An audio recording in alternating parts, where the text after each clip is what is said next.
This video concerns the Ego string trimmer that has the Line IQ automatic feeding head. This one's called a 1620, and there's a few letters in it, whatever those were, I forget.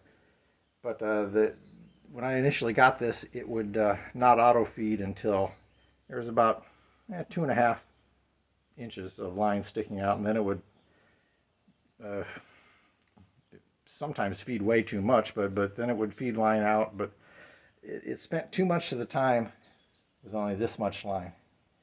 And I've been able to improve that by replacing this left spring, the original one, with either of these two on the right. Let's see if we can zoom in a little bit.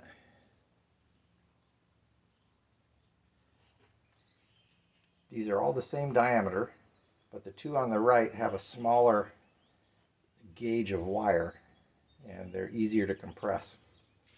The two on the right came from this kit, which came from that big mail order company that starts with an A. There's the name brand down there. And there are 15 different small sizes of springs, 225 of them.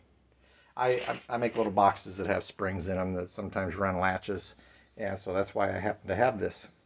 So you take apart the string trimmer head, and as you can see on an earlier video I made, there's a spring in there, and you just remove that spring and try a lighter one. The lighter one seems to allow the line to feed out before it gets terribly short.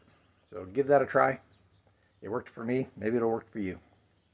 Thank you.